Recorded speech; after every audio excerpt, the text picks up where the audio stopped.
The line comes from Go Stand Forward, right? Where I say, I talk about the Urn Piece, and then I say, I'd like to do, I say something about, people ask me, why don't you restage this and restage that? And I go, I don't want to restage lah, just make new work or don't make work. But then I say, I do want to restage the Urn Piece, 5,000 urns, 5,000 people, Dataran Merdeka, but only when my country is reborn. So this is 2009 when we were in a lot of shit. Now we are in more shit, but you know. And Ki Hong saw Go Stand Forward in Singapore, and after the show he said, "Are you serious?" I said, "About what?" 5,000 urns. I go, "I'm very serious." He said, "Okay, let's do it." I go, "Okay." Singapore Arts Festival next year or whatever it is. I go, "Oh, okay." That's how it happened. That's how it happened. So we started with 1,000 actually, and we were going to have urns all over Singapore. A few on Orchard Road, a few, you know, and then it happens. But then, you know, cost, logistics, everything. 35 already was cost and logistics.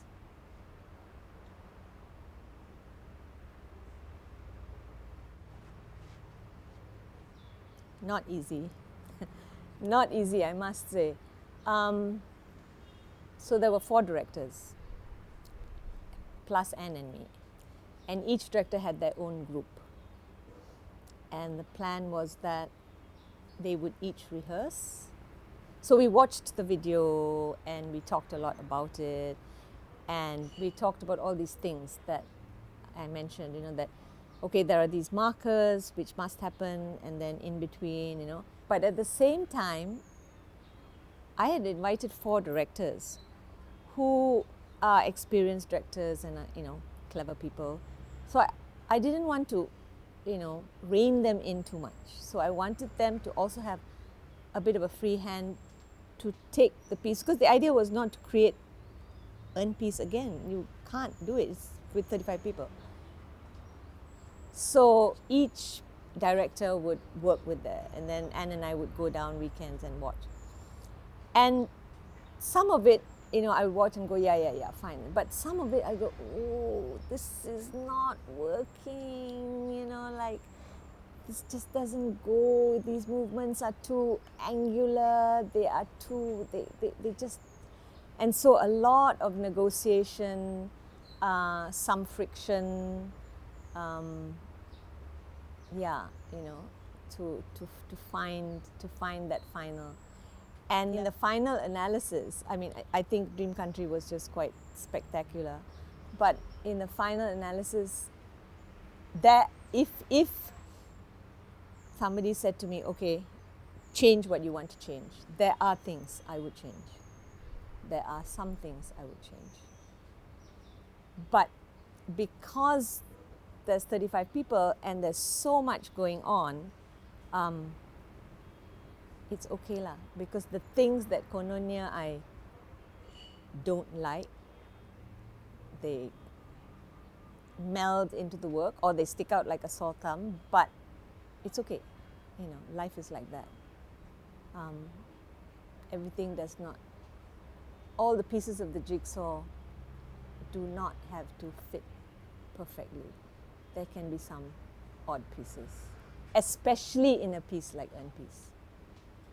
And especially by the time I did Dream Country in 2012, my trajectory in choreography had moved so much from the early years of the very meticulous, mathematical choreography, East, West, tradition, modernity, the search for contemporary dance, Malaysian identity, to something which was much more open, much more organic.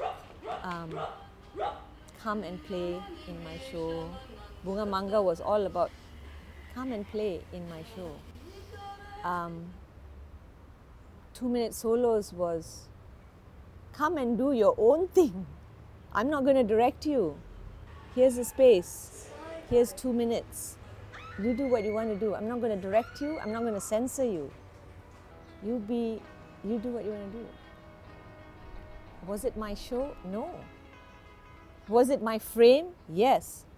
Was it my rules, very strict rules? No, audience, four people, move, dung, dung, dung, dung. You have to be able to do your solo 11 times because no. Yes. But was it, creatively, was it my show? No. Aesthetically, was it my show? No. So, and that was 2013. So I was already arriving at this point of no return. Nice point to be at. I really don't want to go back to meticulous mathematical choreography.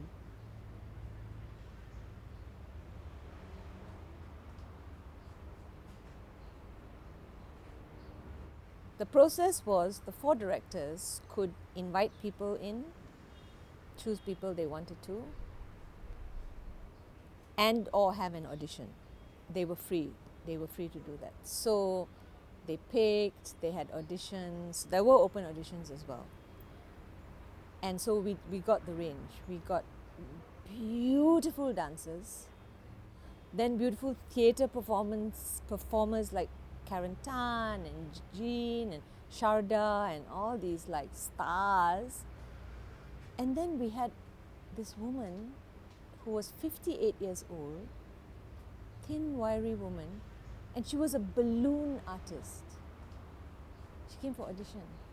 So she blows balloons and makes them into animals. So we had the full range. And yeah, you know, they just brought so many. So of course, certain things, certain like solo bits were given to, like Edith Podesta was in it and she had a solo bit to do something. You know, these things just evolved. So you had that range, and I felt the impact was that you saw the range of bodies, sizes, types, techniques, but not to the point where, oh, this balloon artist really looks bad. Not at all. You wouldn't know that she's totally untrained. And also I felt that she had the opportunity to be in this major thing also hopefully was a wonderful experience for her lah.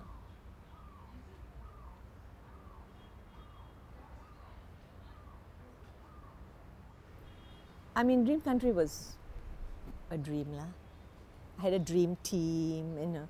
It was a dream master plan of these the groups and everything.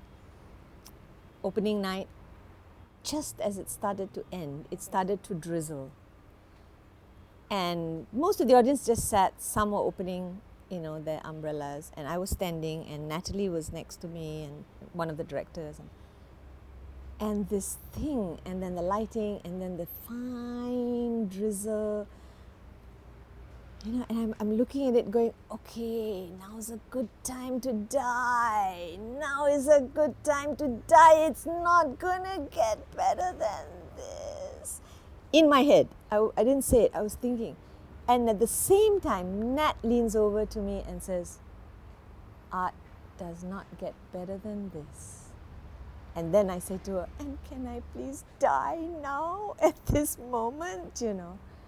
Yeah, it was the gods really blessed the space and the peace.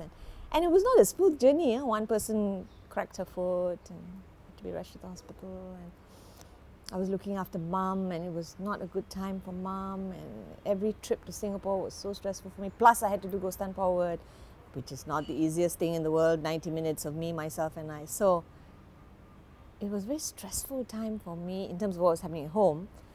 But in terms of my career, it was such a blessing and a high point.